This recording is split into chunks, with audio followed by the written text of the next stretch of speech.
Morning. Alan Barkstrom is excused. Doug Erickson, Here. Brian Ernst, Here. Jeff Hallstrand, and Larry Palachuk. Thank you. Okay, moving on. First item is public comment. Is anybody signed up for public comment? Seeing no takers, move on. Do any committee members have any communication? Mr. Palachuk. I don't know if this is the time to bring it up or not, but I got a phone call from a highway employee, and he was wondering why there was such a disparity between new hires and older people in their wage rate. And I told him we have a study on it, and but he was wondering if something could be done about that. Just threw it out there. Just so I understand, so he's kind of a new hire? No, he's one of the older. Oh, and he thinks he should be getting more than he is based He on what thinks the there new should hire be gets? a bigger spread between people that are trained already and the ones that are just coming on board. I don't know what there is between them, 50 cents an hour or something like that. It would depend, and we shouldn't talk about it, but just a quick answer is our chart goes from a step 5, which is market, what they would say if you had all your skill set, and then above that's longevity. So 5 steps below is 10%, and then 5 steps above, or the 4 on each end, would be another 4%. So there's actually a 15% spread. So if you've been here 5, market plus 5, you would be making 5% above market. You're hired, you're about 10% below market. So, I mean, on a $25 job, that is only a couple bucks. It's not going to be an $8 spread. It's going to be a $2 spread. And that's on every position across the board. Okay. And we Thank could you. throw that back to administration and see if he wants to put it on the agenda or not. Okay. Thanks. Anybody else?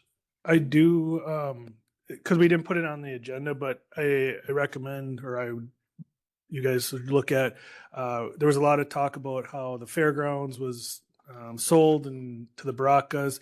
If you look, they just posted before the fair, they did a whole bunch of work again this summer.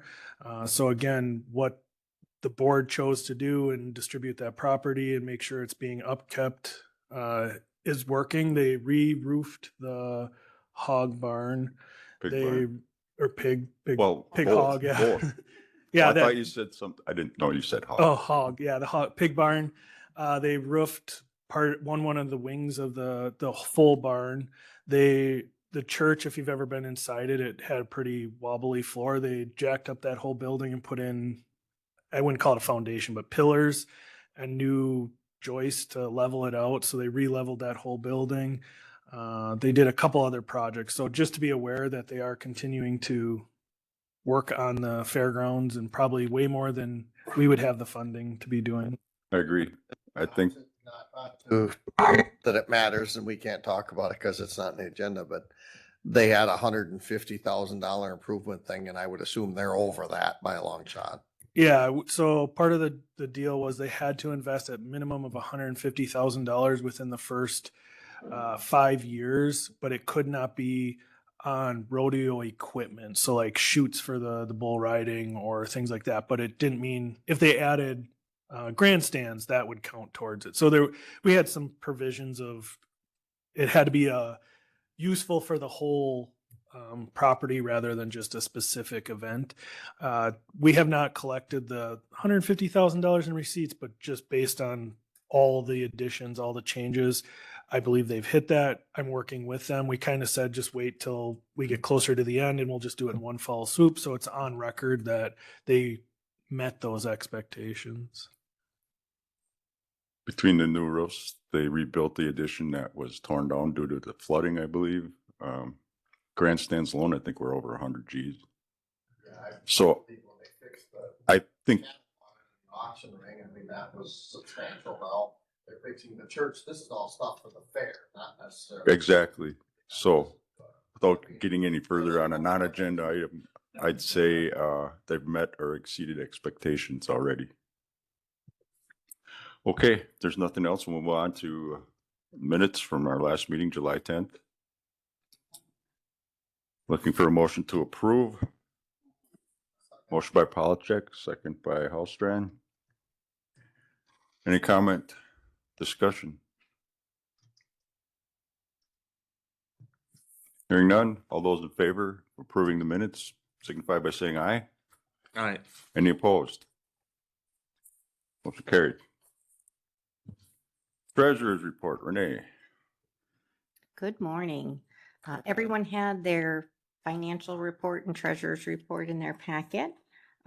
Wondering if there's any questions on anything that you've seen.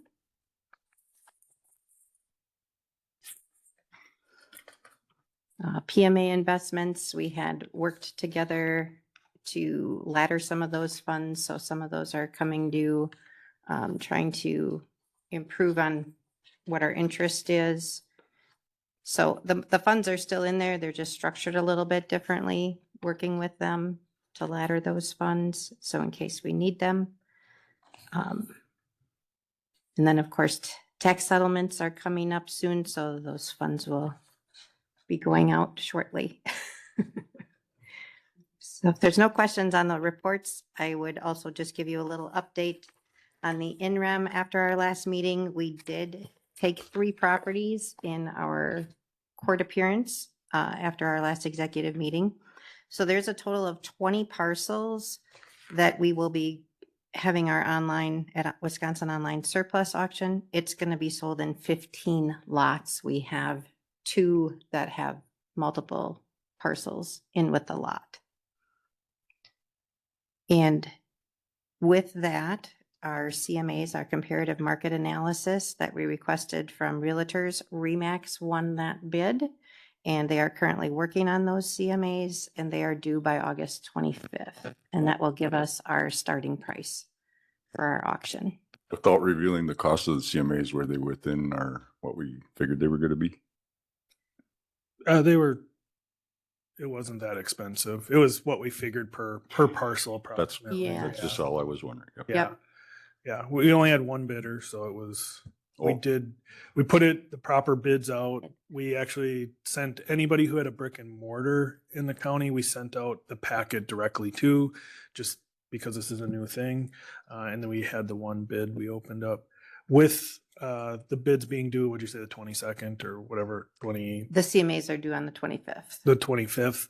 Evan is working on the packet. So as soon as we get those back, it'll go to the Wisconsin Surplus Auction. The goal is to have that auction next month. So it usually runs for 3 weeks, 21 days. So we'll get that first round of the auction done. It'll be at that price that is given to us through the CMA process. If it's not sold on that first round, we'll immediately turn around or quickly turn around and repost that sale at the cost of all expenses for those properties. And then usually that's when we start to see bidding. So hopefully by the end of the year, we'll have distributed all those properties. Yes.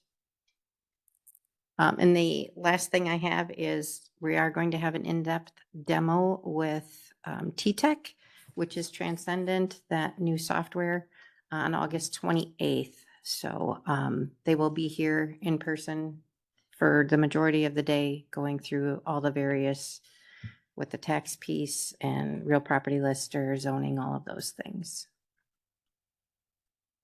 Any questions? Doesn't look like there's any further questions. So Thank thank you. you, Renee. Next up, number 4, Register of Deeds updates. Sylvia. Well, good morning. Just giving you an update on the Register of Deeds from July. We recorded 338 documents, and that was conveying in just straight sales, just over $9.9 million in sales for Price County. And then for vital statistics, we went through 69 applications for vital records and issued 182 certificates. So the last few years have been a little bit slower for Register of Deeds recordings, but that's kind of, due to sales and things like that. On the real property lister side, if you stop and The office, our real property lister is getting new office furniture, which is extremely exciting. Part of her desk consisted of 2 banquet tables, probably for the last 30 plus years. So that's exciting. And then in August now, we have a third-party vendor doing our mapping. So we no longer do our GIS mapping in-house. That's something in 1997, Price County went to GIS digitized mapping, and that was something that was originally something that the real property lister did. But once our real property lister retired in August of last year with over 40 years of service, that was no longer a capability that we had in-house in Price County. So for the last 12 months, we've been hiring out a third-party vendor to do our GIS mapping. And we are working with the Office of Administration on what that's going to look like in the future, so. So do you see land sales just kind of stagnant right now, or property sales, or everybody wait for the interest rates to go down? I think higher interest rates probably has a lot to do with it. The price of homes is obviously a lot higher than it was maybe 5 years ago. So the sales that we're seeing are higher dollars, of course, but yeah, I think interest rates are probably paying a large part of it. Although we are recording a lot of other documents, you know, conveyances, sales aren't just the only documents that we're recording, Yep. but yeah. Sylvia, do you come up with a figure of what land is selling for per acre in Price County? Or is that not anything your office does? No. 1,300 an acre, 2,000 an acre. Yeah, no, as far as the Register of Deeds office, my authority really is only in the recordability of documents. So people can sell their property for whatever they wish, as long as someone else is willing to pay for it. So yeah, we take the money when it comes in, and Oh, I just thought maybe there would be a report that said, you know, this is what it's going for now. yeah, no, we don't track any kind of sales for what things on average are going for. Yeah. Would it be difficult? Because there's also like re-recording a deed with a new name on it. So the sale is $0. So if you were tracking it and you had to say, oh, every sale, well, all of a sudden somebody sold it for $2,000 an acre. The next property of 40 came across and said, oh, they got married and they added somebody. It's 0 sale or transfer, you know, whatever. Does that make it, those two combined are only now 20,000 instead of, or $1,000 an acre instead of $2,000 an acre? It's not your office's daily task. Anybody else? Okay, thank you, Sylvia. Next up, County Administrator, 2025 financial reports. It's in your packet. You should have the July 2025. The first page is we're through 58% of the year. Nothing's jumping out that we haven't talked about over the last several months. The jail, sheriff's department, we're seeing higher wages just between major cases, some stuff with vacation and sick, FMLA. It adds up because you are covering a shift whether the person's there or not. It's not where some offices you don't backfill for the 2 days they're on vacation. If someone's on vacation, you're backfilling half the time. That's with time and a half because it's outside of somebody's shift. So it does start to add up. But a lot of this year's overages come from major cases. So we've had 4 or 5 major cases this year. Some of them are ongoing, and some took a lot of time over a 2-week period. So we're seeing that we're seeing some big bumps in forestry. They had a $16,000 fix on their bulldozer. They redid the whole bottom of it again. And we did that about 7 years ago. I think, Larry, do you remember when we did that back then? So $16,000. I don't believe it'll be an overage in his account because we have some room in the parks budget and then maintenance. Josh's department, buildings and grounds, we've had a couple minor fixes, mid fixes, however you want to look at it. But it really, we've been lucky that we haven't seen anything go way over budget, but it's always one of those unexpected. So we just retool what he's going to do for the rest of the year to make sure we're covering that. Areas that we're worried's the wrong word, but watching our IT, it feels like every other month the company comes, the software provider comes to you and says, oh, by the way, we're going up another 10%, 15%. I was on my admin group. That's probably the hot topic of budget year. I would say on average software for IT, the licensing is up over 20% this year across the board. And that the problem is it's not just like you think about, oh, Microsoft, that's a license. That's expensive, but it's, we use software for our financial software. We use it in the Register of Deeds. We use it in the Sheriff's Department. And some of them are becoming $100,000 a year just to maintain the software, not get new software. It's not like you get shiny new car every year. It's just maintaining that software.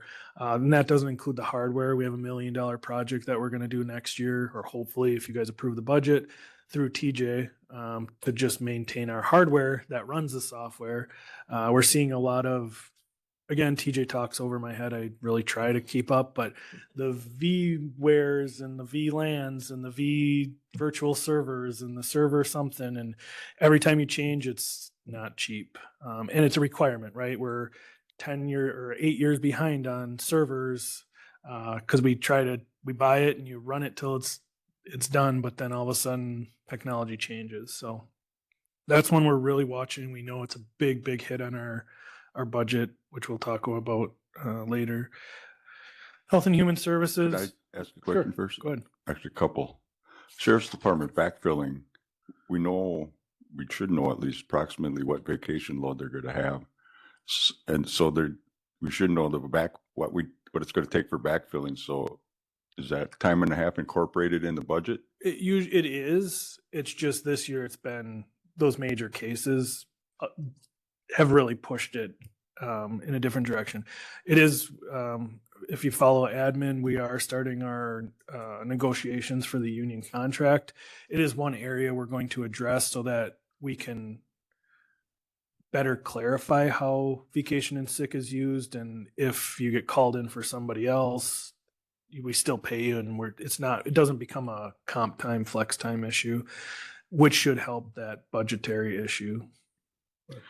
And then the other thing with this, like $100,000 for software licensing, what's the general issue? Is it these companies have a monopoly? There's no competition? Is that because once you're in, you're in. 20% raises a lot? Yeah, once you're in, you're in.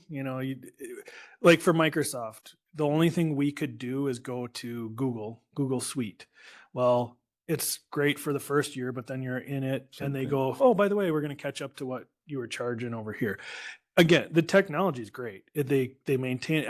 I don't think we have any technology that they're stagnant, where they're just like, hey, we're going to keep charging you more and not give you more features. A lot of this comes with feature increases, speed increases. Like our financial software, we're going to have to go, right now it's on a physical server here locally, and we back it up. We do all that stuff. The product that they're pushing, because they got acquired, is they're cloud-based, so that technically we could do our work from anywhere because you can log on. TJ gets happy because then we're no longer in charge of the cybersecurity for that portion of the product. We can also then get rid of a server. So then the licensing, that's $20,000 a year for the server, might go away, but then you're paying more over here on the software end. And usually the licensing on the server might only go up 2%, but the software goes up 4%. So it's just a shell game of where they're collecting their money and how they're collecting it. With the cloud-based version, they charge you a single fee, where currently we pay, because we're on the server, we pay per user. So we have 10 licenses at any one time. Well, that goes away, and now you're on the cloud-based version where it's anybody can use it, but you're going to pay 40,000 instead of 26. So I wouldn't call it a monopoly because there's options. It's just all options are expensive. They're all in cahoots. I cannot confirm or comment deny there. that. So that's the general fund. If you go to the next page, it's Health and Human Services. We're still monitoring some high cost placements. We're going to have a discussion during the budget process about reclaiming some of those funds. And this would be the opportunity to do it with how the budget's kind of turning out. But in general, we're just monitoring it. We've gotten 64% of our revenues, but we've also spent 62% of our budget. So we're ahead of the pace by about 4%, which isn't good because they're usually about a month and a half to 2 months behind in expenses.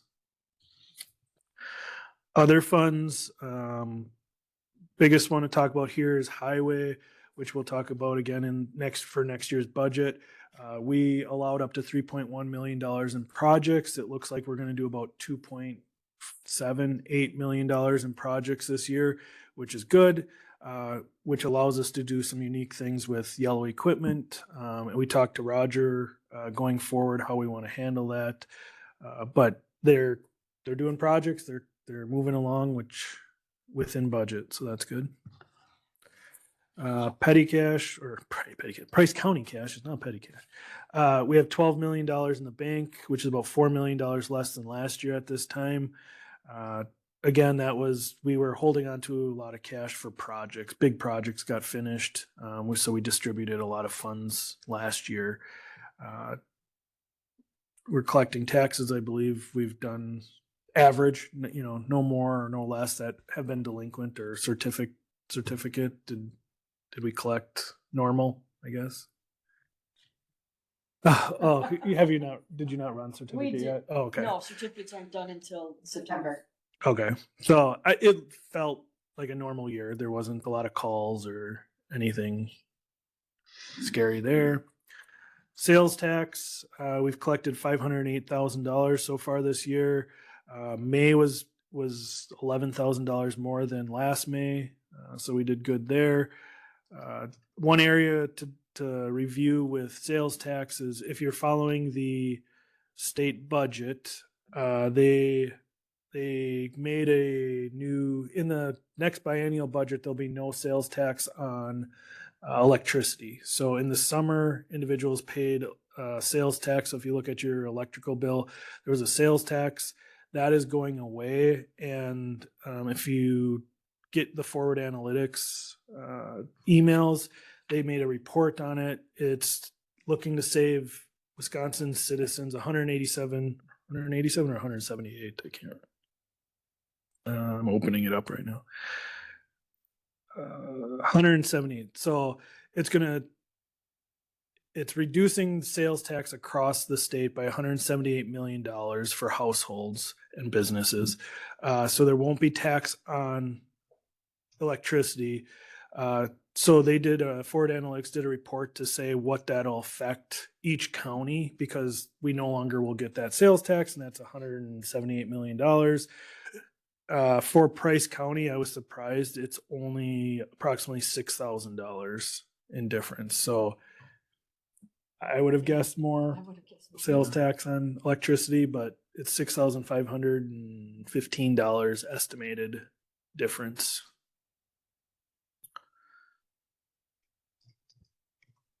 So sales tax, we're plateauing, but we're doing better than last year at this point. Price County stumpage, through July, we've collected a net amount of $962,773, which is 91% more, $459,000 more than last year at this time. A good question was asked about this chart we have. Technically, we've cut more in stumpage than the 962. This is the net amount. So we've actually had a total sales, because we distribute to the municipalities. If you own, or if you have, you don't own it, if you have county property in your municipality, we cut you a check for stumpage based on the percentage across the board. Doesn't matter where we cut. If we're not cutting in Fifield, you still get a check in Fifield for the percentage of county land you have. So with the 962 that we've kept, we also had $117,628 that gets distributed to the municipalities. The largest ones are Georgetown. They get the largest percent. and Eisenstein's the smallest, I think. But most, not, I shouldn't. There's several municipalities that get a check each year as a percentage of that sale. High cost placements, we talked about that. We're at, as of June, we're at 344,000. Last year at this time, we were at 196. So we're 76% above last year. I'm assuming we're going to be over budget here. So we've only budgeted 602 and we're already at 344. If you look at high cost placements, AODA on the other side though, we're about half what we did last year. We're over half. We have $175,695 in expenses through June. Last year at this time, we had $355,000. So a lot of that, we've talked a couple times about this, but if you're new to listening, high cost placements for children and youth and high cost placements for AODA or behavioral health. A lot of times one will be high and the other won't because we have the same cases, caseload. It's not the same cases, but the same caseload. It just depends on where they get classified in order for us to get the most reimbursement. So some years it's just a children and youth abuse or neglect type situation. And other years that same children and youth, you think because it's a children and youth, it should be under children and youth, but it's a behavioral health issue. So then it gets classified under the behavioral health high cost placement. So that's why you see that swing back and forth. So we separate them for the charts, but when we look at the end of year budget, we kind of combine both and say, did we hit our high cost placements number? Health insurance, June we were in the black, July we're in the red. But we did get some big checks back from our stop loss. So that'll be, August should be a little better unless we get a big couple expenses. Overall, we're hovering not in a bad spot. We're not going way negative, but we would like to see some progress on that. And we have not yet. We talked about it at admin for 2026. We're implementing several new products that should help us save additional dollars for our health insurance. The first quarter, so Tailored's probably our biggest one, Tailored Clinic. In the first quarter this year, we saved about $90,000 by having people go to Tailored rather than a hospital or a clinic. And a lot of that comes out of lab work. So if you go to the clinic for lab work, it's going to be a couple $1,000 because they have all the billing. If you go to Tailored, it's about $300. So each time that happens, we get people to go there for their labs. We save a significant amount of money. So we're going to do some programming to direct individuals to Tailored Family Clinic so they can be introduced to it and hopefully work with it more. One of the other programs that we hope will generate some big savings is Health Check 360. Where if you find out you need a knee replacement, you call this program. First, we hope you go to Tailored because then they can do the x-ray, they can do whatever. If they say, yep, you need an MRI, you'd go onto this 360, Health Check 360, and they would direct you to where the lowest cost MRI would be in the area. So if you go, it's like imaging of Wausau, it's like $500 to get an MRI, but if you go to Medford to the MRI, it's $3,500. So our health plan would save $3,000. You would get a reimbursement as an employee of up to 25% of that, or you'd get 25% of that up to $5,000. So you would have a lower deductible because you're only paying $500 rather than your whole deductible of $3,500, and you'd receive a check of whatever 25% of $3,000 would be for your travel, your pay towards your deductible. Those are the small ones. Mammograms were a pretty good savings. So do you go to Wausau or do you go over to Eau Claire? And then you'll get a check for $300-400 for saving 75% more of whatever that check is for the county. Where you're seeing for the county, the big ones would be like hip, knee, shoulder. You go to Marshfield, it's $100,000. If you go over to Oakleaf, it's $40,000. So there's a $60,000 health insurance savings, which would be huge for stop loss. It's huge for our total costs, and the employee would get reimbursement up to 25% or $5,000. So that program we're hoping really incentivizes individuals to understand where they're getting their medicine done.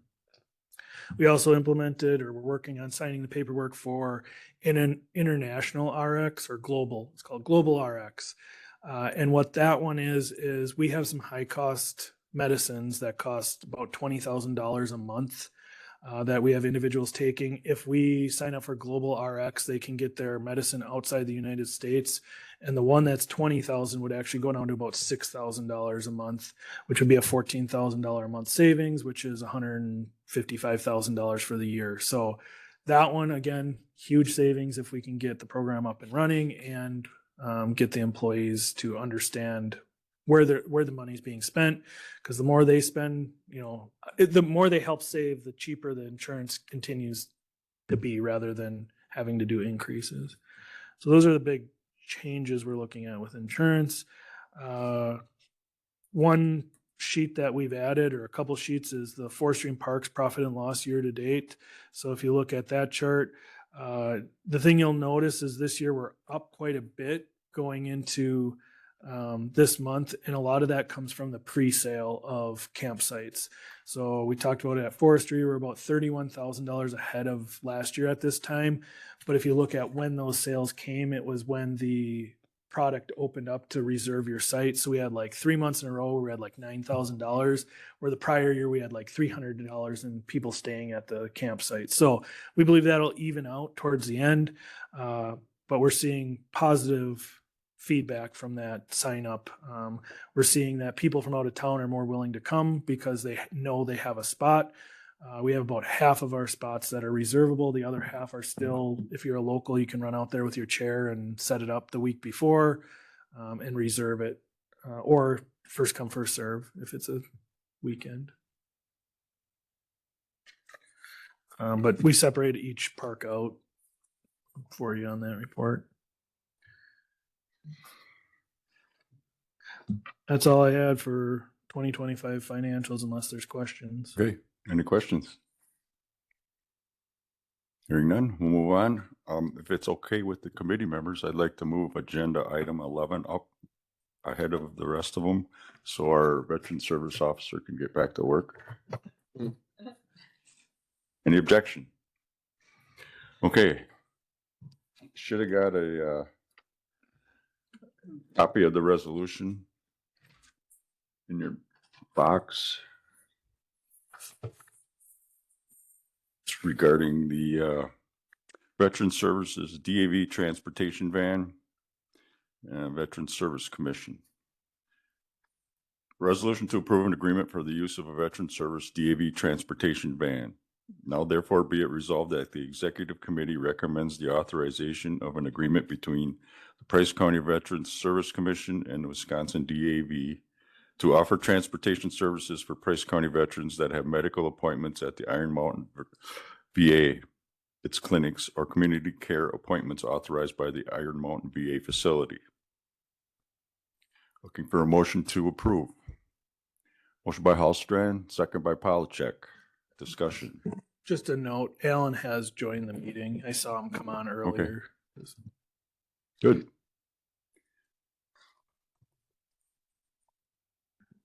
Do we want just kind of a general Sure, should I have description? it? You can fill in where we miss. So we have a Veteran Service Commission, and they came forward and discussed this access to a van that would allow vets to get to their appointments. So they had their meeting on Tuesday evening and discussed and recommended that Eldon's committee, which is the executive committee, consider creating this program here at Price County. And that's what you're seeing in front of you. So Eldon, if you want to kind of describe how the van is used more than anything.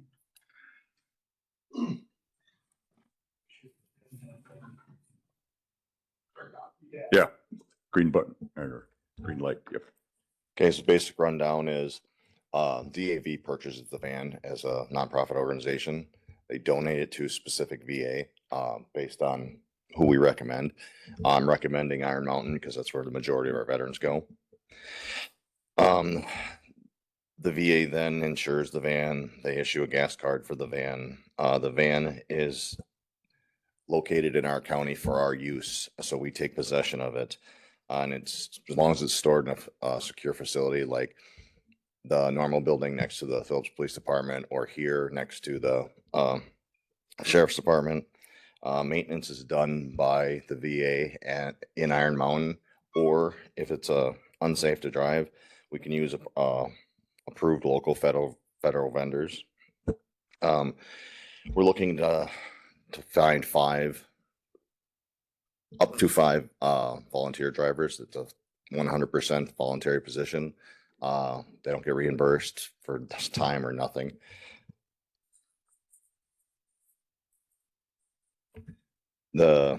Myself and Deb Mesker will facilitate the coordination of the rides between the veterans, their families, and the drivers. Who can ride the van service? Veterans have medical appointments that would be, if we go with Iron Mountain, it would be Iron Mountain Hospitals, Iron Mountain Clinics, or any community care set up by Iron Mountain. So, and then, like I said, that's the majority of our veterans. And we would not be able to apply for, if we go with the DAV van, we wouldn't be able to get a WDVA transportation grant. And what did we say that was going to be? Yeah, so the way that grant works is we get reimbursed if we do rides. Right now, the rides are happening through the AODA services, and then they bill the vet services. We've never hit our current max of the grant, and we had the eligibility to go up another $3,000 or $4,000. That'll go away, but we shouldn't need it because we're using the new van, so that should cost less for AODA, which would be charged to the vet service office. So in general, it's very little movement of funds within, so there should be little to no loss in revenue, or Yeah, it should. it'd be less expensive. It should be a push as far as Yeah. Yep. what we're going to lose in eligibility for grants will save in having this van. Right. I mean, kind of in a nutshell. Yeah, I believe this will generate more rides than what are currently doing, because the way it works currently is someone would work through the AODA services, the volunteer driver would take them, but then there's they talk to the vet and say, hey, this is how much the ride was. Can you reimburse us? Sometimes they do, sometimes they don't. It's through senior services right now is what I just got a message from Sarah Reese. My understanding is it basically is no cost to us at all for the van itself, for maintenance, for everything. And it's ours to use as we see fit within their guidelines. Correct. I agree with everything Nick said. Thank you. The last point is all the other counties around us, Taylor has a DAV van service, Oneida has one, Rusk has one, Sawyer has one. We're kind of like the odd man out. So I think it would make transportation for our veterans and the workload for my office a lot easier. Yeah, and I did reach out to a couple of surrounding counties just to see how it worked, if there's any like hidden, oh my gosh. The biggest area that I heard as an issue was consistent and reliable volunteers and making sure they're there on time. So there's a lot where, I can't remember which county it was, there's situations where the vet shows up, the volunteer doesn't, and then the office is scrambling to try to find somebody to drive. Once in a while, the vet service office will do it, which that's not the intent, because they have other duties that they're supposed to be doing. So again, reliable volunteers is probably the most difficult area that I heard when scheduling these. Well, that's all I have. Any questions? Mr. Hallstrom. Do you foresee, I'm part of the 20%, the southern part of the county, so we're directed to go to Toma. Do you foresee DVA or DAV ever saying, well, maybe 2 days out of the month we'll allow you to take it to Toma, or no? No, it's the Wisconsin DAV rules, but what we can do is we can coordinate with Taylor County because they go to Toma, and if we have any that go into Minneapolis, we can coordinate with either Sawyer or Rusk County. Okay. Any other questions, comments? Okay, hearing none, go ahead and vote. All those in favor signify by saying aye. Aye. Any opposed? Okay, resolution passed. Yes, thank you, Ellen.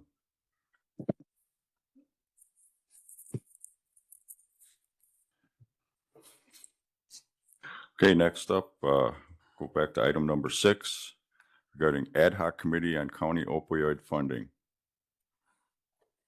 Resolution. Establishment of ad hoc committee on county opioid settlement funds. Now therefore be it resolved that an ad hoc committee on county opioid settlement funds be established to develop a recommendation for implementation regarding the management of county opioid settlement funds in Price County. Such committee will be funded from the county board budget for mileage and per diems. You can read the rest. Looking for a motion to approve. You should have this in your packet along with an attachment showing where the committee members would be coming from. Again, looking for a motion to approve. I'll make that motion. Motion by Erickson, second by Hallstrand. Discussion. Nick, you want to give a little? Yeah, two things one thing is I think the recommendation would be to limit the group to how many times they meet. What this group will be responsible for is over the last several years, we started to receive opioid funding through these claims against the companies. And in order to distribute them, we have to have a makeup of this group of people make a recommendation to the county. So I'll work with like our law enforcement, the Health and Human Services, different groups, and we can kind of come up with a list that this group can review and discuss. Or at the first meeting, we could do that too. But what they'll end up doing is saying, we have X dollars, we're going to receive X dollars going forward. Here's our recommendation on how to use it. Some counties use it for advertising. Some counties have got together and built recovery centers. There's equipment you can get that works through these programs. So they'll come up with a list. That list then will have to go through a committee for the county to approve, and then we'll move forward through it. So they're kind of designing what you're doing or making a recommendation for the full county to do. So I don't believe it'll take more than 5 meetings because that would be a lot based on how much money we have. I think it's about $200,000, a little under that right now. And then going forward, it's a couple 10 grand a year. So it's not we need a facility or anything major like that. So did you want to leave the resolution as it is, 3/5 meetings? I would pick one. Just and pick one or the yeah. other? And if it needs additional ones, we'd go to the board to say, hey, we didn't get our work done in 5 meetings. Can we have 2 more? Okay, I guess I would need a motion to amend to either 3, 4, 5, whatever the number is. I'm just wondering this first year if we need to make it 5 and maybe we can lessen that after. Is that a possibility? My goal is like, say if you did 5, by the time the 5th one's done, we should be disbanding the group. Oh, okay. So it's not necessarily per year. I got you. It happens and we do our task that's required by the committee. And just like we did with broadband, I don't know if any of you were on. Would it be proper to say up to 5 meetings? Yeah. That way, if they get it done in 3, I'll make a not motion. mandated to have 2 more meetings for no reason? I'll amend that motion to up to 5 meetings. Wait a second. Second by Hallstrand. Any further comment, discussion? Hearing none, vote on the amendment as presented by Mr. Erickson. All those in favor signify by saying aye. Aye. Any opposed? Motion carried. Any, Okay, now we're yeah, go ahead. back to the original motion to approve this resolution as amended. Any further discussion there? Any issues with the list? I mean, it was Sarah and myself, Tiffany helped with it, over in health department. It just was kind of a across the board. It's a lot. It's what, 16, but it also covers each one of the groups that kind of are affected by opioid, issues.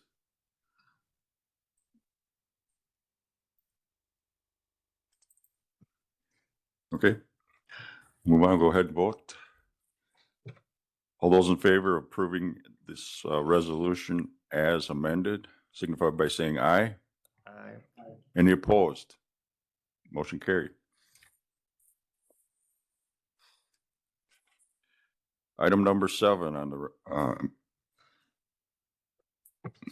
whatever it is. Agenda? Agenda. Approve revisions to the fiscal policy handbook. Approve revision to the fiscal policy handbook. Now therefore be it resolved that the Price County Board of Supervisors hereby approve the proposed revisions to the Price County Fiscal Policy Handbook to be presented in final form for adoption at the August 19th, 2025 County Board Organizational Meeting. Looking for a motion to approve.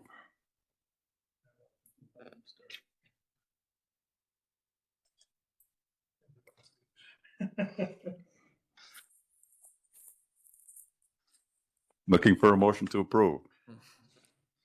Is the only change on page 28? No, No.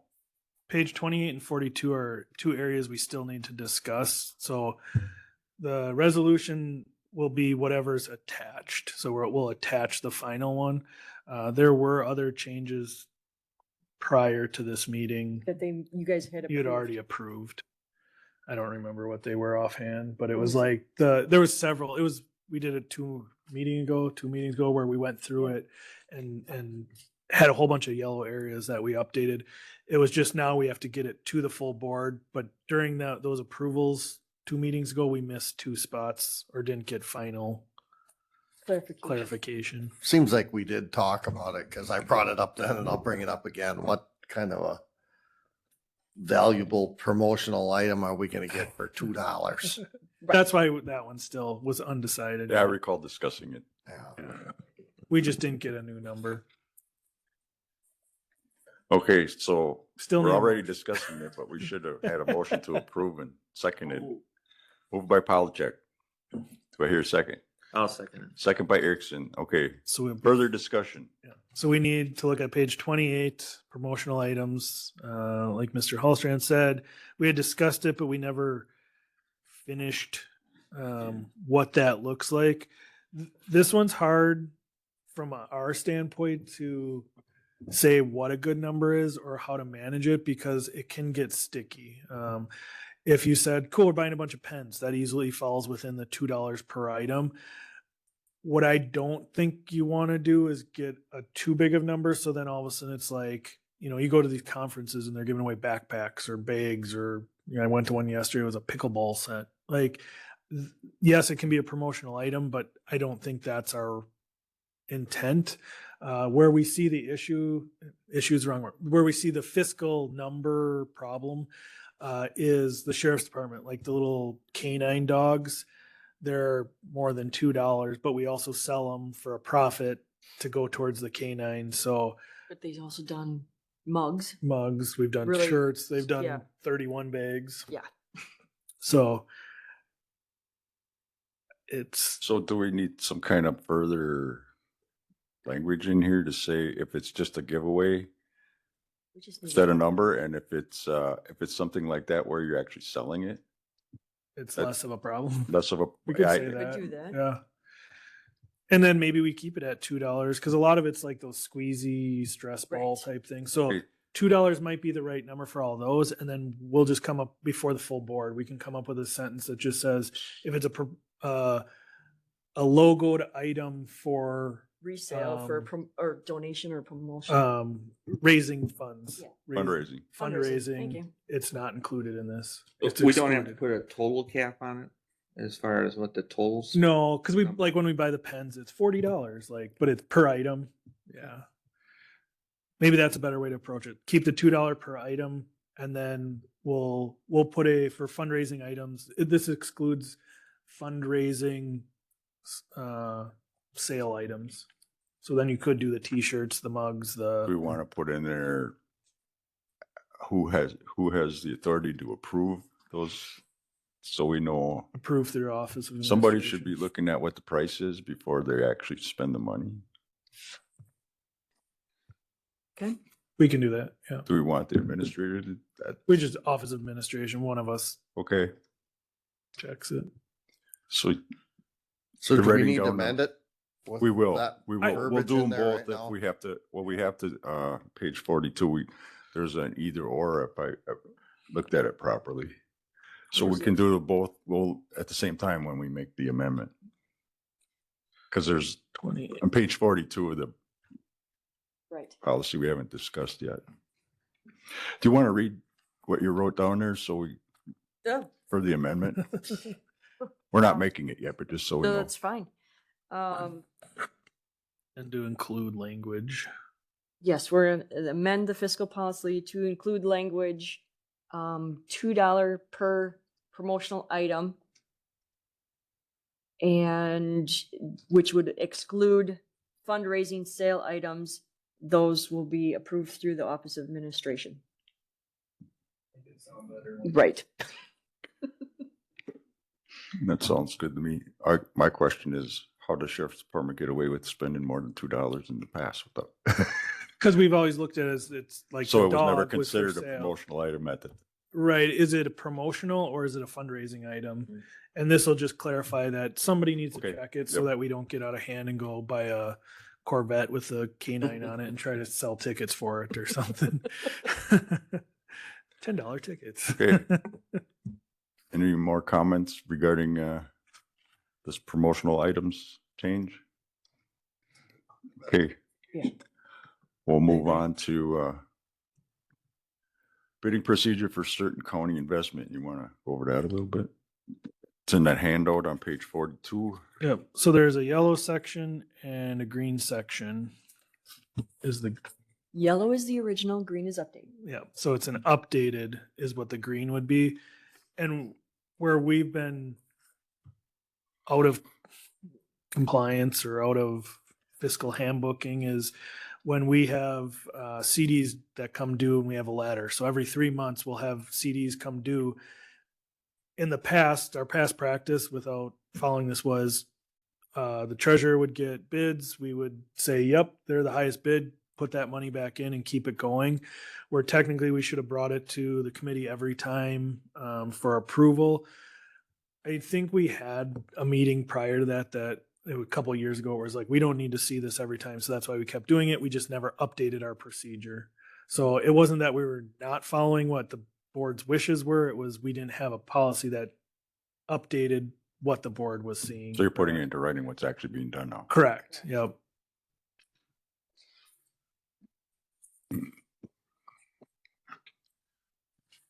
Does anybody have any comments, questions regarding this change?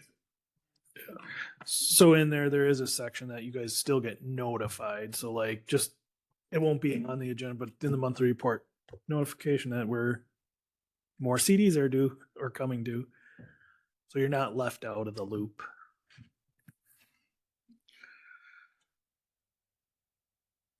Okay, I guess there's no questions or comments. I guess I'm looking for a motion to amend this resolution with what was stated regarding promotional items and changing the language regarding the bidding procedure. Investment.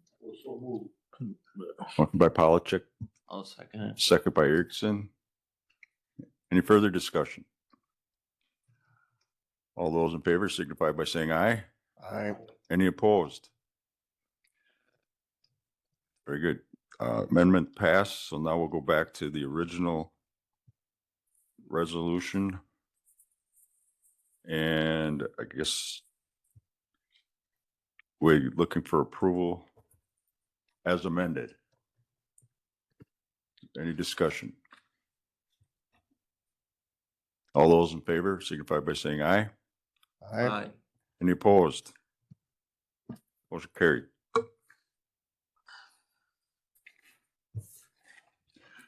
Okay, agenda item number 8.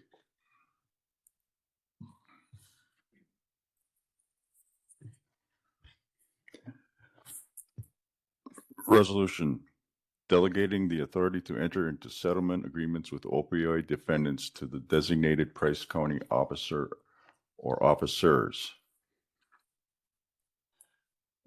Okay, I'm not going to read the whole thing, but now therefore be it resolved, the Price County Board of Supervisors hereby makes the following resolutions. Basically, we're deciding who gets to be the official approval person for what we do with the opioid settlement money, correct? Correct. Yep. So this is a resolution we got from the legal team that's going through the processes with the settlements for the opioid. And what they need is on file who's going to be, or what position is going to be the central hub for signing and agreeing to this. So in yellow, it says administrator, corp counsel, board chair, or any combination. So you could say both or two. And then there's 3 spots for that. Otherwise, the rest is canned from the law firm. What's your recommendation on this, Nick?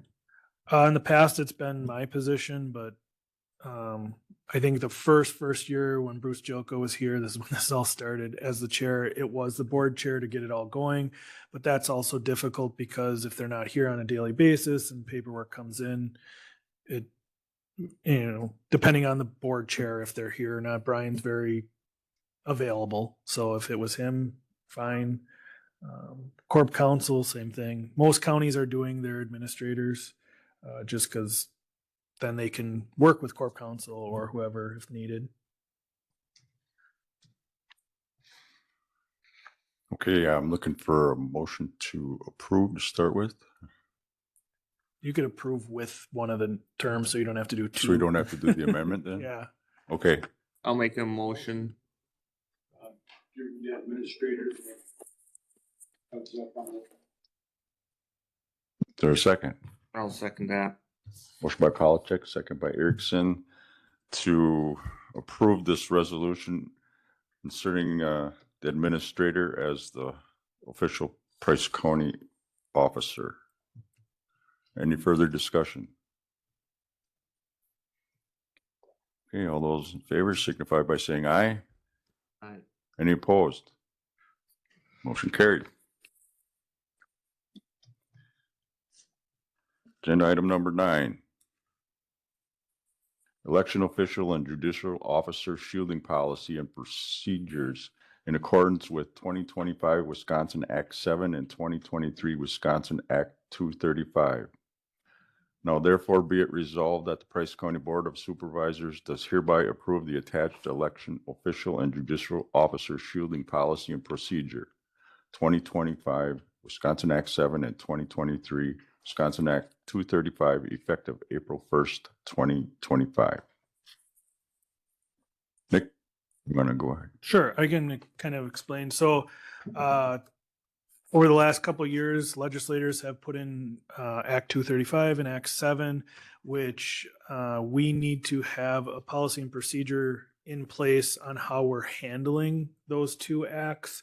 And what those acts are is, and we pick on Register of Deeds because a lot of it comes through that office, but there are many other offices that are affected by this because there is information that is available in those offices.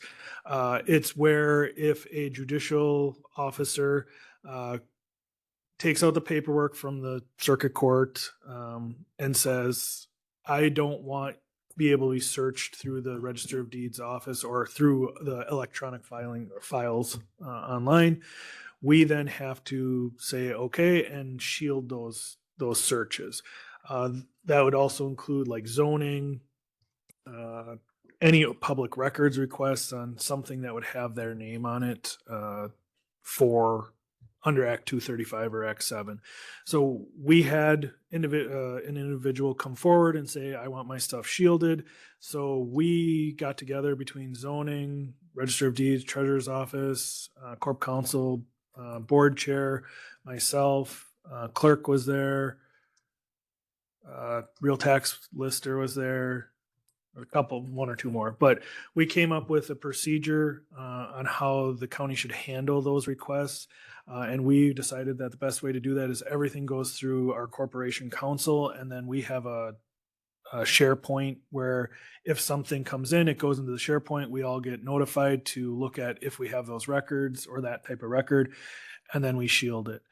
The other area that we immediately worked on was we created a confidentiality agreement, because you'll get a tax roll which would have these properties and the names on them. They would go out to the municipalities, and those municipalities are also under Act 235 saying you can't give this information out. If someone comes and says, I want your tax roll, you have to know to not necessarily give that out, depending on if there was information. So you're responsible as a municipality to understand that.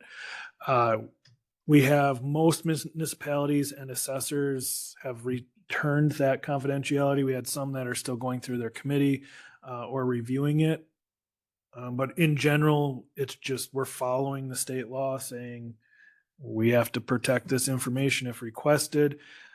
And here's the procedure that we're going to follow. So we've been following it, even though we don't have an official procedure approved yet.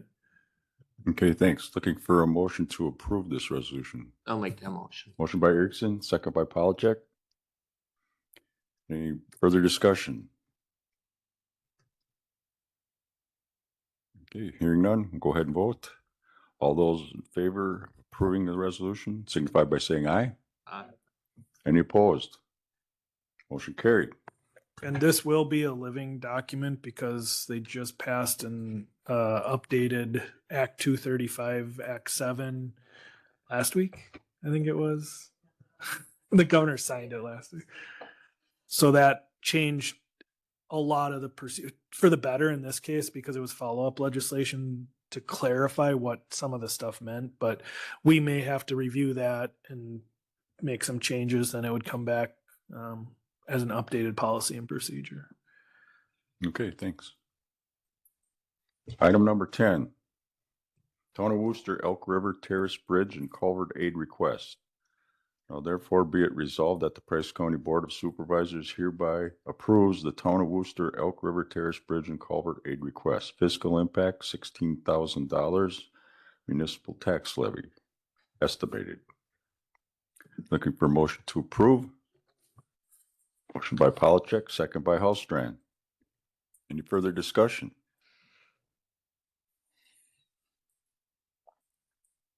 Hearing none. All those in favor signify by saying aye if you approve. Aye. Any opposed? Motion carried. Resolution approved. Number 11, we've done already on the agenda. Number 12. Can we move this one after 13 because it'll make more sense with the budget? Okay. I'm okay with that. Does anybody else have any objection?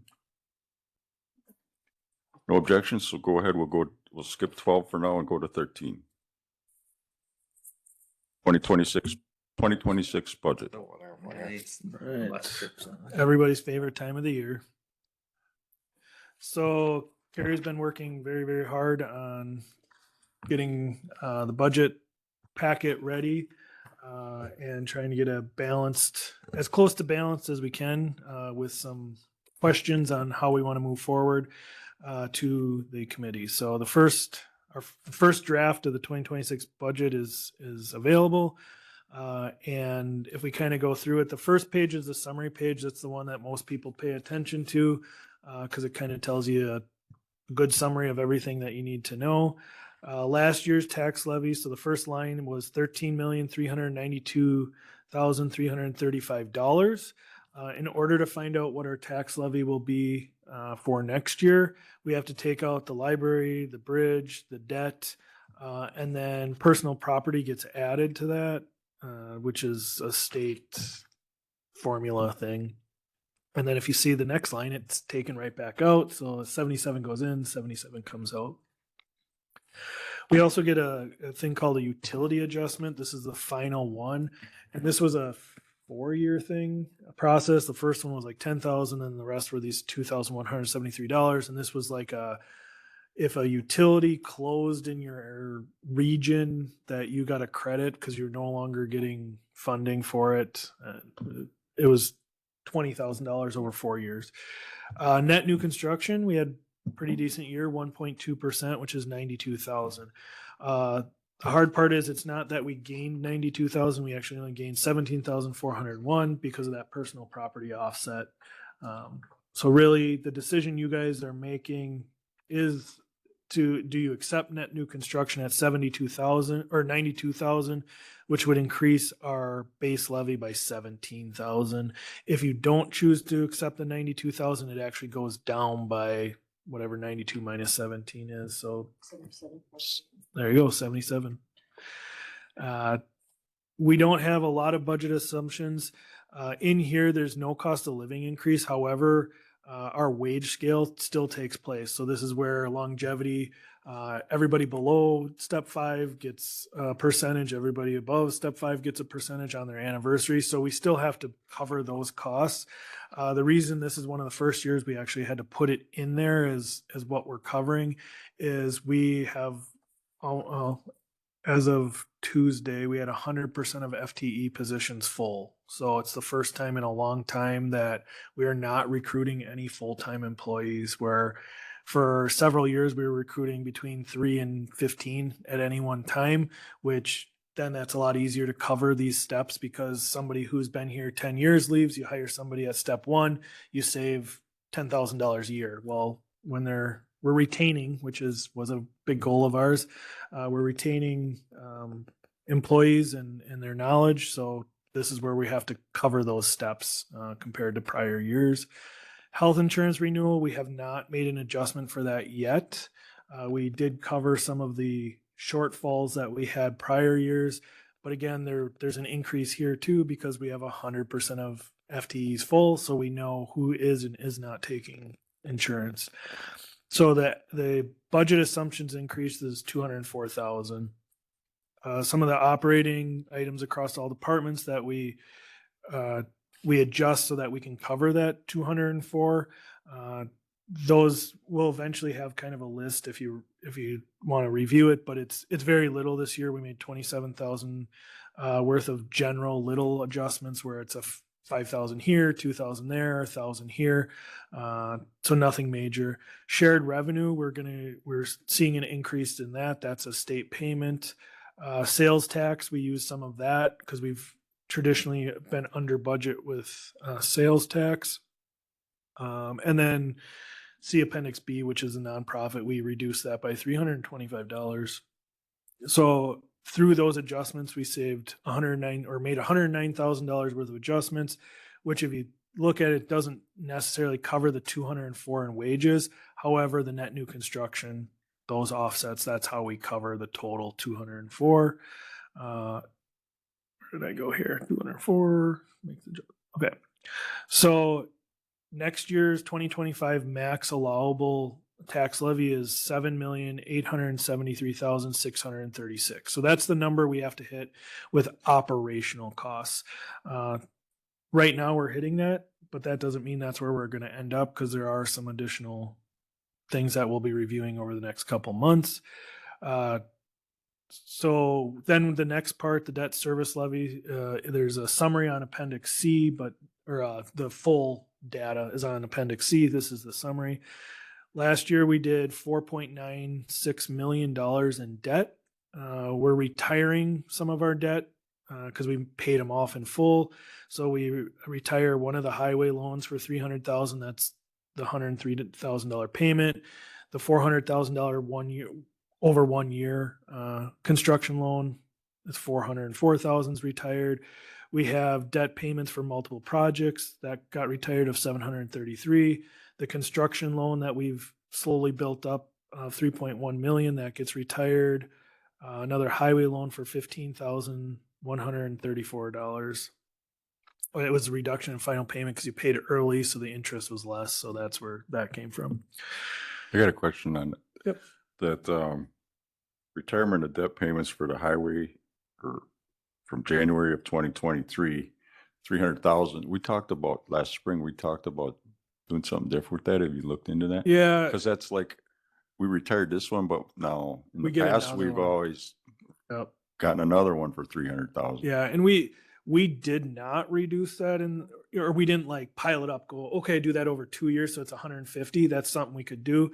And that's what you'll see in the next section. Okay, I got ahead of myself, I guess. Yeah, it's a good question because then I'll outline it a little differently. But so pending resolutions. So these are resolutions that you as a full board or a committee would need to recommend to the full board for our borrowing. So it looks like more, but it's because of payments. So debt service highway, we're talking about the same 3.1. We retired 3.1, so they offset each other. The debt service for the construction or the highway construction and a truck. So we combined it all. So it's some of these like the 400,000 right here goes into the 758, but it also includes the truck that came out of the 733. So there's a truck in here that we're taking out because you guys as a board said it's important to buy 2 trucks a year. One of those trucks comes through borrowing, one comes through the equipment fund. So we just tried to condense it into one loan rather than a bunch of little loans. So that's what the 754 equals is the 404, which maintains our construction of general, it's not construction, general maintenance and a truck, which came out of the 733. The 190 here for debt service, squad cars. Oh, go back up one. The debt service for highway construction, 300,000. So that's 114 with interest this year. That's the 103 that's retired. So this is what Mr. Ernst was just talking about. We could actually move that up and do it over like 2 years. So it'd be 150,000. So you'd actually increase your debt service by 50,000, but you'd be reducing a whole year down the line for $100,000 payment, which would save you on interest. It would clean that up a little bit. It's an option. I think we can see what the numbers run if that's something that's you're interested in as a board. The debt service for squad vehicles, this 190, that was part of that 300 or 733. So 733 minus the 350, which is now in the truck up above. That what brings it down to 400, 300 and something. We used 190,000 of it for squad cars, which they're not getting any cheaper. So 192,000.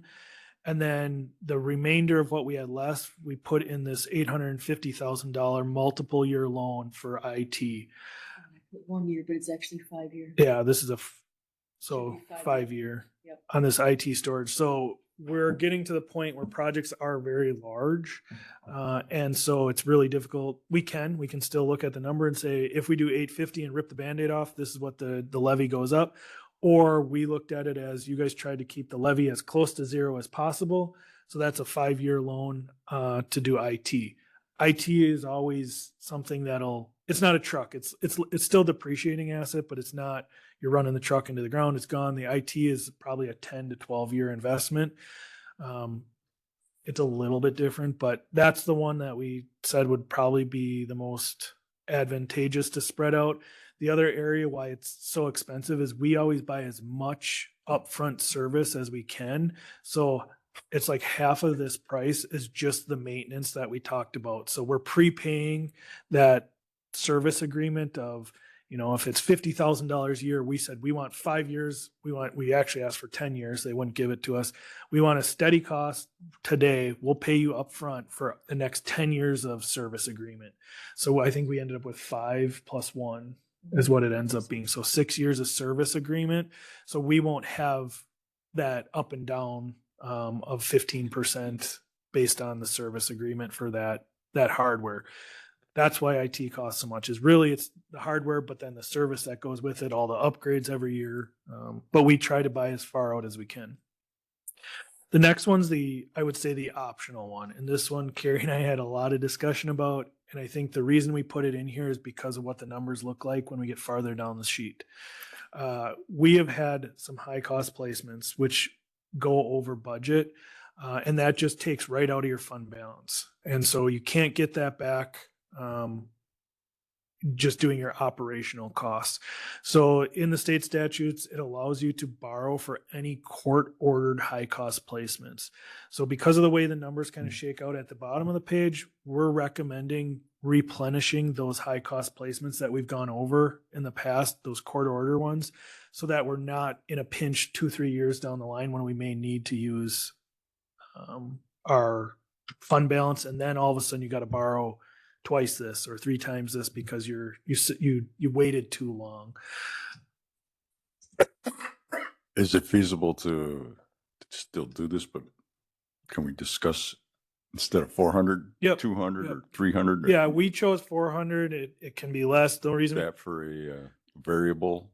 yep, if you did 300, we'd be happy. It's just, I think we need to start looking at doing it, whether it's 250 or 450, that's really up to you. The reason we picked 400 is that, again, once you see the numbers down towards the bottom, it's an effect. It makes the levy go up, but it's not as much as you would think. So by changing by $100,000 less, it doesn't save. It's not going to make that big a deal. Correct. It doesn't move the needle. Throw it in and let you know as soon as we get to the bottom. Yeah. Harry will give you the update. Question on those high cost placements. I've been gonna ask this for a long time. Who makes the determination that we're gonna send one of these kids to a $20,000? So it's coming from upstate. It's a lot of factors. Yeah. Changed or do we just have an individual now that's? There's a lot of factors, right? So it's I don't want to blame any one person because it's not like the judge is all of a sudden like, you get to go high placement. You don't. Like, we as social workers or a county, our social workers do their job and they say, this individual is at this level. We've done X, Y, Z, ABC. We've tried all the programs that cost less. We've gotten to a point where this individual cannot be in a home, a local foster home or a provider. So then we look at what's available. Well, there's not a lot available. That's why the price keeps going up. And then sometimes even if there is something available, that individual wears out their welcome at that facility and has to go to a higher facility or a different facility. And then some of those facilities don't exist. Knock on wood, we've been very, very lucky. I've heard the horror stories of other counties where they're placing down in Louisiana or Missouri, and that's what you don't want. So our staff does a great job at working with the court system, working with the families to get the lowest possible process or, costs. So I know it doesn't answer your question of like, go talk to the judge and make sure he doesn't do it. That's not how it works. It's not that I'm saying it's the judge, it's the social workers, it's the process. And at what point in time, if we sent you here and you abuse it, now we're gonna send you here and at what point are the taxpayers not on the hook for this? Never. It's I mean, infinite. That's the process that I'm saying. I mean, at what point are we I would assume, local Price County taxpayers not on the hook when it becomes a state or a federal issue? I mean, as of right now, I would assume unless they commit a crime, we're on the hook. Yeah. If they commit a crime and they can get put in jail, then it's the correction system. But right now, That's it's why open-ended. I don't agree with you. Right. We really push those preventative programs because that's where you're going to hopefully head off the extreme. But yeah, we're always on the hook for that. The next section is library service. We've heard from the libraries. They're asking for the 80%. There's no increase. There's not a increase in percentage. And if you look at 318 versus the front page last year, it was 309. So there's been an increased use in books by $9,000. So reimbursements $9,000 more than last year. Bridge and culvert aid. This is where we reduce the cost quite a bit. A lot of little ones where last year we had some big ones. And then we also, the town of Worcester one on the bottom, we collected too much too early. So it actually, we have like a fund sitting there, so we're offsetting it. So we collected last year for these, a lot of these. So there'll be only $21,322 instead of $94,000. And that could change some too if the, like, Worcester, you guys just approved some of them this meeting, and if they don't get done this year, then that's gonna be tossed over to the next year, Right. so. So unless the project's completed, we don't collect. So it could go down 16,000. So in the end, we're recommending a $13,583,653 worth of levy, which is an increase of $191,318. So if you go back to that $400,000 loan, half of it would have already been covered.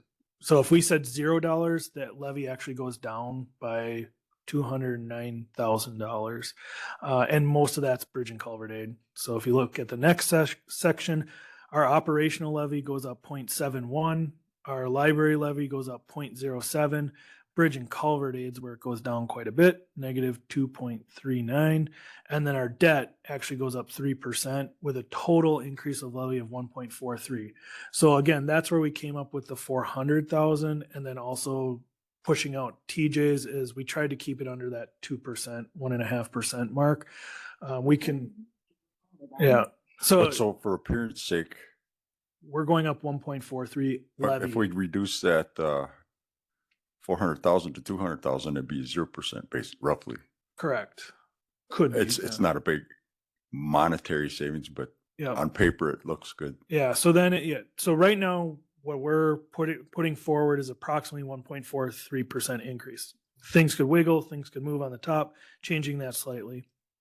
If you look at the county's equalized value from 2024 to 2025, we went up 9.98%. So even with collecting 1.43% more taxes because of net new construction, all kinds of wiggle things, the additional funding, our mill rate would go from $6.13 down to $5.43 or negative 70 cents. So even though the levy goes up a little bit, the mill rate you'll see on your taxes would go down 70 cents to $5.43 per thousand, which is why we looked at just doing the 400, because you're still going down 70 cents. You'll go down 73 cents if you do something And different. Seeing that, the optics look Right. good. If you tell people our mill rate's going to go down, your mill rate's going to go down 11.37%. It's pretty good. Our levy increase, and this is what we've done in the past. That's how we got to $3 million of increased borrowing. Is we have had several good years of equalized value, where some years we were going up 20%, which then made our mill rate go. We've gone down. Our mill rate has gone down on average 10 to 15% a year for the last 4 or 5 years. And I believe this next year is when everybody's got to be to assessment. So We'll talk you're gonna about gain that. again next Because year. So the rest of the package just shows how we got to those numbers, where stuff goes, net new construction, who did good, who did bad. The appendix B is who we give additional funding to. Appendix C is all the borrowing and what we're recommending. Appendix D is projects, which we should probably have a deeper conversation about that. But if you're happy with where we are at with borrowing, it is where we're at. Library services, you can see who collected more, who collected less. So like Ogama went down 3,000. Park Falls went up 8,000. Phillips went down. So Ogama was the big, Yeah, but the other or Park libraries Falls was went up too. the big one, yeah. Out of county ones, which are at 70%, went up also. The equalized value. So this is, Mr. Erickson just brought this up. So we get this to say who's going to pay what of the percentage of taxes. So this is where people get most confused about how taxes work. We, as you can see, our recommendations 1% increase across the board, which mill rate actually goes down. So even if you said, fine, take the 1%, if all things stayed the same year over year, your taxes would go up 1%. But that's not how it works.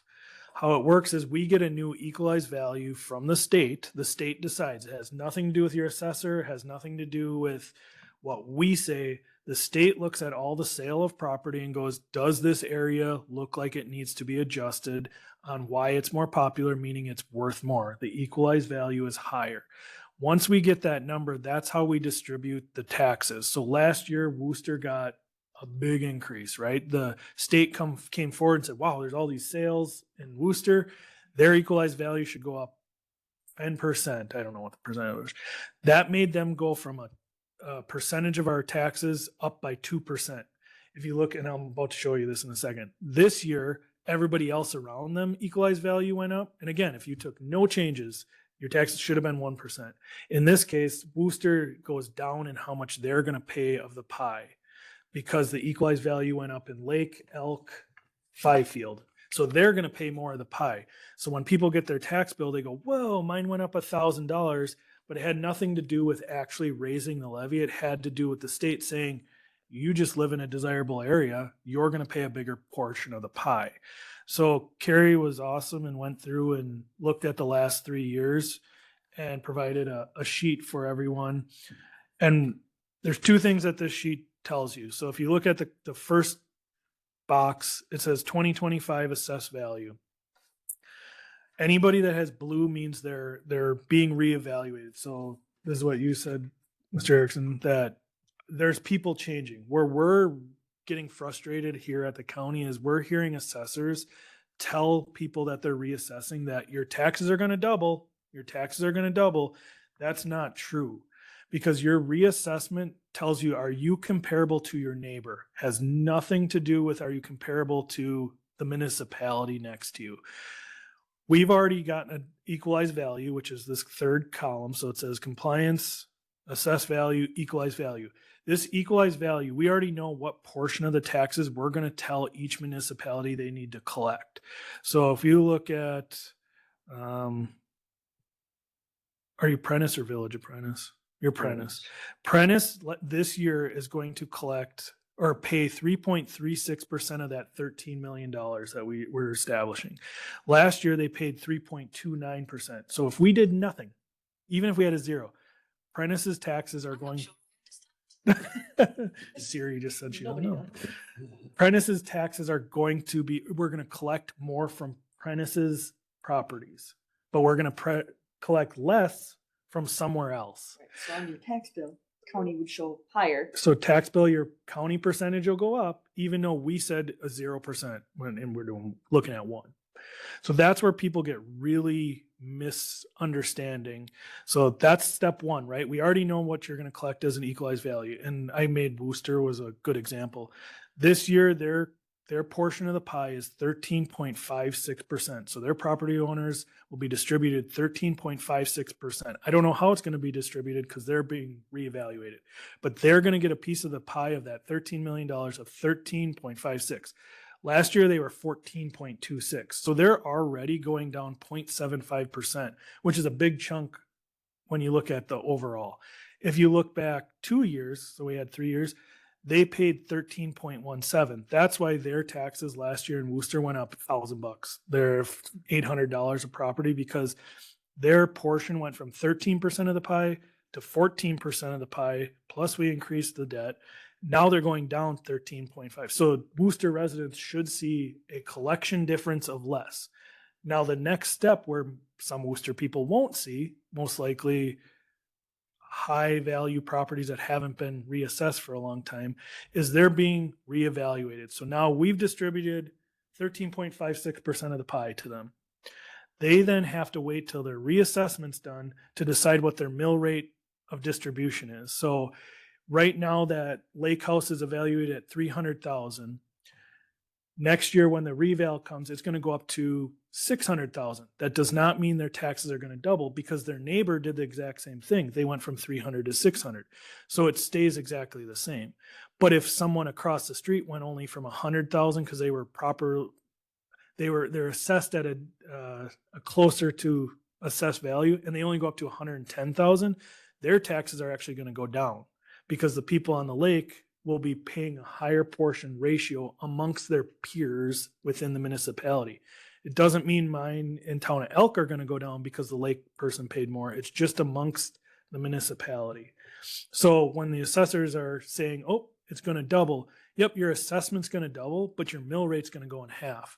So if last year your mill rate in the municipality was $10 and they doubled every property in the whole municipality, everybody's mill rate would now be $5.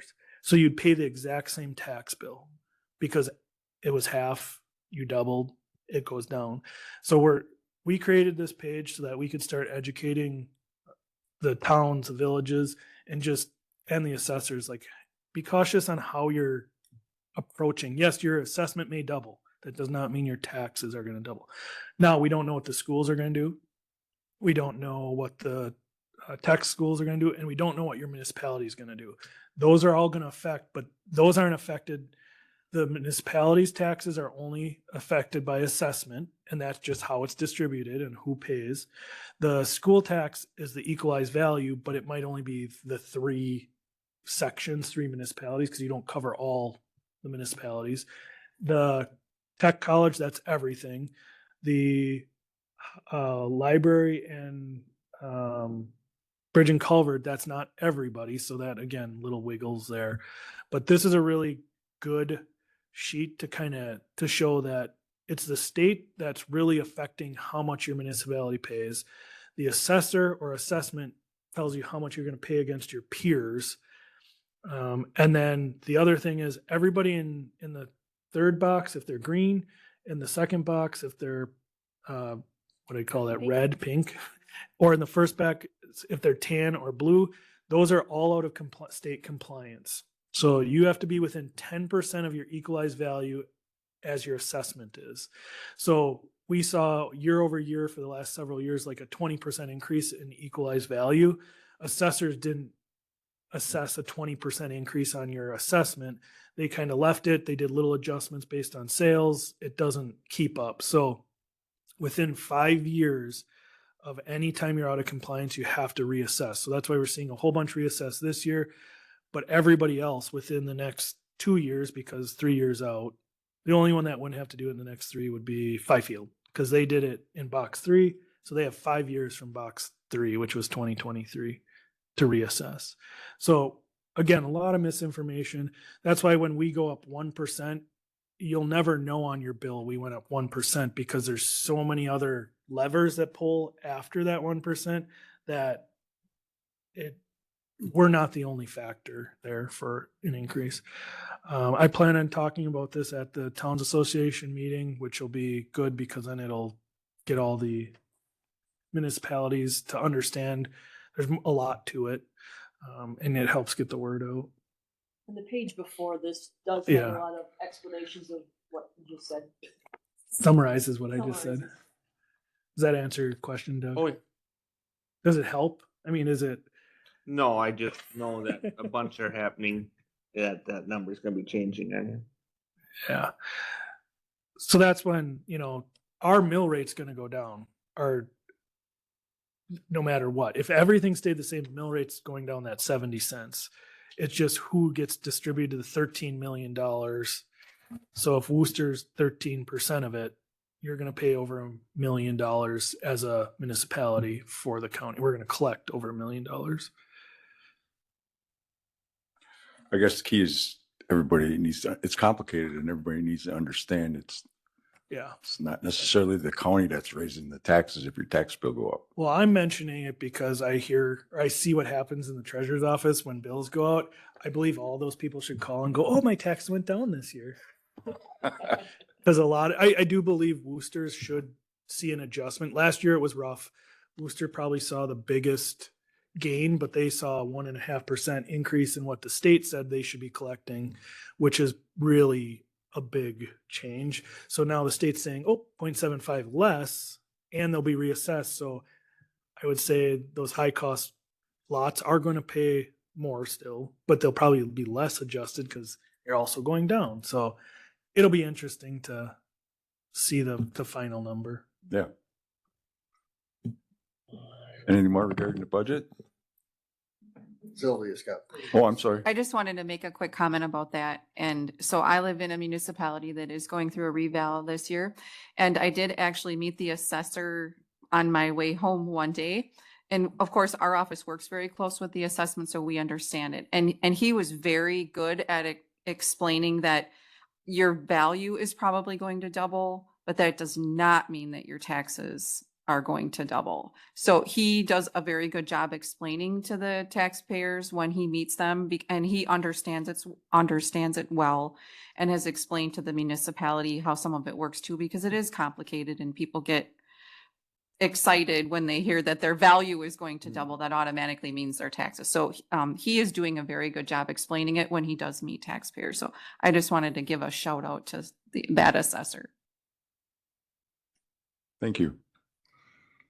Anybody else? So as far as budget, is there any areas that you see a concern? We can talk about debt. We'll see resolutions here next time to cover those. Do you want to, we can, is there a percentage you want to hit? If you want us to hit less than 1.5, we've hit that. Personally, I think it's looking good. Keep going the way you're going.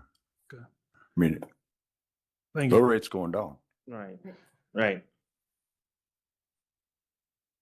Yeah, and we don't want to lose traction. I'm not saying debt's great or anything like that, but we don't want to put ourselves where the year that the mill rate doesn't go down based on equalized value to, say we went stagnant. Then if we increase by 3% because we had a problem with debt or we had something we were covering with debt, all of a sudden the mill rate goes up 50 cents and it's frustrating. So Yeah. we're trying to keep a happy balance. Yeah. And there's some variables here that we still are working Waiting on. for, yeah. And you did leave the highway, what we did this year. Yeah, so that's a good question. So the 3.1 million that we'll talk about here at the next resolution, we recommend to keep it up to the $3.1 million. But we know we have a yellow equipment, a construction equipment shortage or funding shortage. So originally we had talked about doing $3.1 million in construction and then having another $500,000 or 250,000 or whatever it might be in construction equipment. We've worked with Roger this year. They did all the projects they needed to get done on the list, and it ended up being 2.5 of done construction. We have about 300,000 that still needs to be done. As in, like, it won't get completed. It's YY. Yep. So we're setting that aside. So that counts for 2.8 million. Well, that leaves $200,000 this year of funding that we can put towards the yellow equipment. And then next year, he gave us a number of like 2.7 of construction. I don't remember what it is, 2.7, 2.8 in construction. So we'll use the remainder for yellow equipment. So we're kind of rolling them into one and managing it that way. And then I think it was at Highway Committee, Roger talked about in 2030 is where he sees us catching up to after doing these big projects, which would open up additional money in that construction to do more equipment or trucks so we'll have an ability to rearrange throughout. So we don't want to lower the 3.1, even though we did less construction projects. We want to redirect the difference into equipment so it doesn't increase the levy. Do we need to do anything procedurally to cover that? I mean, Yeah, saying in the that- next, that's the resolution. But for the budget, today we don't need anything, just guidance if you have. One any. other question. I know we were talking about the equipment for the sheriff's department on the towers. That is put off. It's not in this budget. Why I didn't you see it? No. Yeah, so we're gonna treat that as an independent project outside of the budget because one, we don't have the towers to put it on. So we wouldn't be spending it right now today. What I'm meeting with, Brian and I talked about this morning, we're meeting with Northway next Wednesday to clarify exactly what the project would be, what the budget would be. It looks like it's going to be about $1 million, a little over $1 million. We know we get funding from our loan, that percentage of the loan that we're getting back. Okay, how much does that offset? Is this a 10-year borrow? And then what we'll do is outside of the budget, you guys will do a resolution saying this is a project of importance. We'll allow up to $1.1 million in borrowing. And then we'll look at it for the 2027 budget. So you're pre-approving it to be guaranteed for 2027, which you may come back and say, okay, figure it out, get rid of the HHS one. That's $400,000 that will have some wiggle room now, or get rid of X, Y, or Z. I think it'll fit in, but it won't be this year's budget. It'll be 2027, but we'll still need to approve it to start spending next year. So when you say money we're getting from loan, it's actually money we're getting From Bug Bug Tussle. tussle. from Bug Tussle as bond guarantee. Yep. So we get 40 basis points. So we've been getting $60,000 a year. That slowly goes down once the principal goes down on that. So right now we're saving it up, and then hopefully once that $1 million or 1.1, we have say 200 to start it. So now we're down to $800,000 loan. We're going to get 50,000 a year, but the loan's going to cost you 70. So we'd have to come up with 20,000, which isn't too bad over a 10-year period to replace all of our sheriff's department equipment. And at this time, this is just something to think about, keep it on the radar. Yep. Yep. It's a necessity we need to do. It's just, it doesn't fit in this year's budget, not fiscally, but timing. It doesn't make sense to tie it up when we don't need it till 27. And without seeing an itemized list of what they're spending $1 million on, that could be changed too. We can go through that list and, some might be needs, some might be wants. Yeah.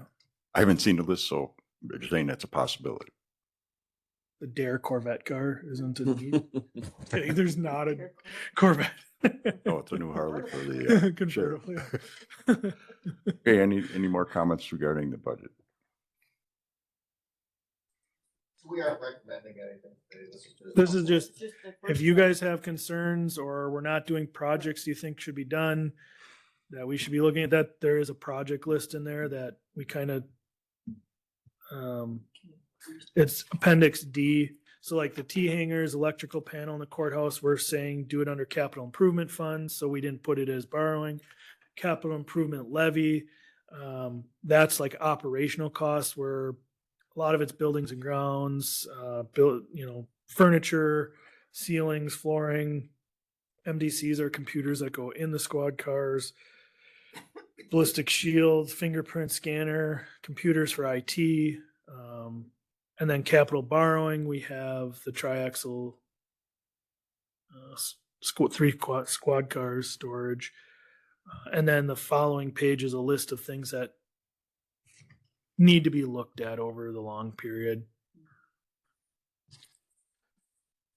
Forestry is requesting another truck, tractor to be looked at.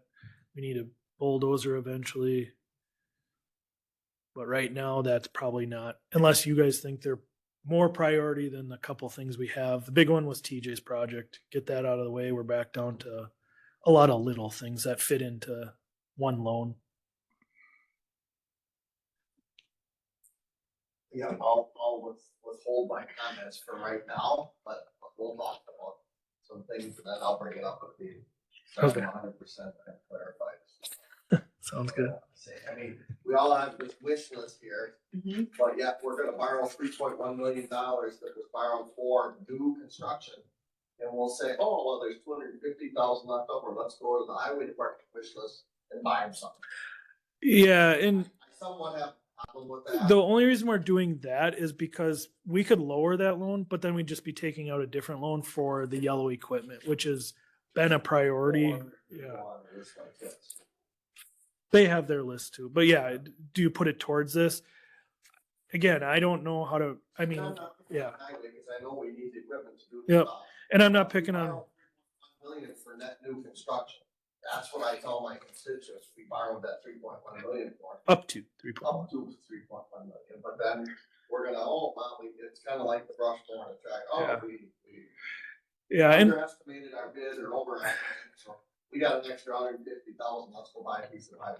yeah, And then we had to add money to it. And then add that money to it. So I guess what I'm saying is for me to be able to be clarified is that, when we look at the highway borrowing, we got a $300,000 borrowing in there. We've got a $3.1 million in there. they are our largest debt. Yes. Yes. and By far. I understand how that equipment you know, is used on a daily basis and it breaks, and we need to have a mechanism to replace it, but it shouldn't be, I'm gonna take a loan out and call it net new construction and then, oh, hey, we underestimated, so let's Yeah. buy something. And we can change the verbiage. We said up to 3.1 million, they use 2.8, so we borrow 2.8. How do you want to fill the hole? Because that was a concern, if you remember when we were talking about that, how much can we conceivably do in a year? Now, I know that American Asphalt and the cost of doing business is Lick and going up wick. tremendously. That, you know, so that number's gonna catch up eventually, but that was a concern, yeah, how much could we actually do? Yeah. You know, I don't wanna over borrow so that we can. Yeah, and that probably one of the hardest things to do is not pit departments against each other. And it's real easy to do when you look at like a 2005 truck with only 45,000 miles on it. The highway would say, I have a 2005 truck with 300,000 miles on it. So what's the issue? But we So- still don't want to start a trend, you know, Yeah. having departments come up with estimated costs. So that's what we get the loan for, you know, Yeah. overestimating just so Yeah. they have leftover funds. And I would say that's, I see where the perception is, but we did say up to 3.1. They only spent 2.8. We could borrow 2.8 tomorrow and we've covered the construction. But then we're also going to request from 2.8 to 3. We're going to request $300,000 for equipment. So it's easier to get a single loan from a lender than try to do two bids and get extra loans. It costs more too. Yeah, there's costs associated with multiple loans. So I get the verbiage and the discussion is relevant.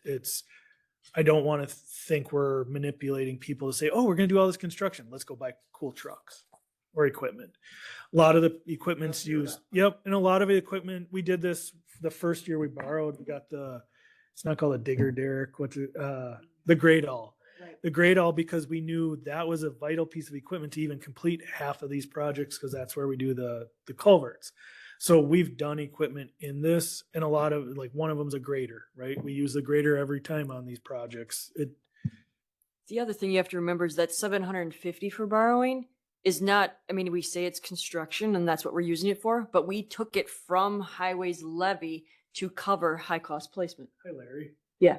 Well, and I just want to remind you that you know, that we're saying construction, but that's what it's been used for all these years, you know? Taken from their maintenance operation. Correct. To cover health and human services, to cover wages, to cover whatever. So it's just keeping them whole, that first 700,000. The first 700,000 is just keeping them whole. I promised Bob Kokers that I would back off on my $700,000 speech, but I may have to resurrect. Carrie's got your back. Yeah, it's all good discussion. I don't get the perception from departments that they're feeling slighted, like, as in like, oh, we picked highway and they always get the equipment and somebody doesn't. We're doing our best to prioritize and make sure what's available as well. The bigger positive I see, and I don't know, we share equipment really well recently. That was not always the case. So like Joe on his project out at the Solberg, 90% of the equipment he's using is he's running to highway and front loader, dump truck, whatever. I don't know. It's not a dump truck, but buildings and grounds, they use a front loader and forestry's dump truck in the winter to move snow. Forestry uses the Toolcat to do mowing and maintenance at the park. So we're doing a way above average sharing than we've ever done, which, yeah. So when somebody gets a piece of equipment, it's not their piece of equipment. It's, if we're getting a new front loader, that front loader will be used by buildings and grounds. It'll be used by airport. It'll be used by forestry. I get to run around in it. No, I'm kidding. They don't trust me with that stuff. Stress relief. They let me dig stuff. Yeah, it's a good conversation so that it's clarified that there could be misunderstandings. Misconception. Okay, there's nothing else regarding the budget. We'll go back to Agenda item 12. Resolution 2025 Price County Highway Department road construction projects to be financed with short-term debt. Now therefore be it resolved that the Price County Board of Supervisors authorize the Executive Committee to proceed with the implementation of financing 2025 Highway Department road construction projects in an amount not to exceed $3.1 million to be financed through the issuance of short-term debt and to include such debt payment in the 2026 Price County budget. Fiscal impact $3.134875 million. So this is why I wanted to move this to the second spot, is because we want to get this approved at the 3.1 so that we don't have to separate out that loan differently. But if that makes everybody feel better, we can separate it out on the budget. We do have a list that says like $2.8 million was for the construction to repay it. The extra 300 will go towards yellow equipment. Looking for a motion to approve this resolution. Motion by Polachek, I'll second it. second by Erickson. Further discussion? We're just forwarding this on. Correct. Hearing no further discussion, go ahead and vote. Those in favor signify by saying aye. Aye. Any opposed? Motion carried. Next up, monthly vouchers. The vouchers have been around. Everybody that's here available has signed them. Looking for a motion to approve. Polachek so moves. Osram second. Any discussion? I have just one question. What's a forestry coin machine? Yeah. Oh. Showers, paying for showers. Like a coin laundry, but we They sit there and they put all their coins. Watch you go spinning. might have been a counter too. I Any- don't think it is. It's one of two things. It was either, No. yeah, but so we used to have like a quarter counter, like over in their office, but it's most likely because you pay quarters to take a shower. It would be upgrading Yeah. that or fixing it. Or putting the new, or buying a new one for the showers. We got- Okay, Coin machine. moving on. For entertainment value only. Gambling for pickleball. Any further relevant discussion? Okay, all those in favor of approving the vouchers signify by saying aye. Aye. Any opposed? Motion carried, vouchers approved.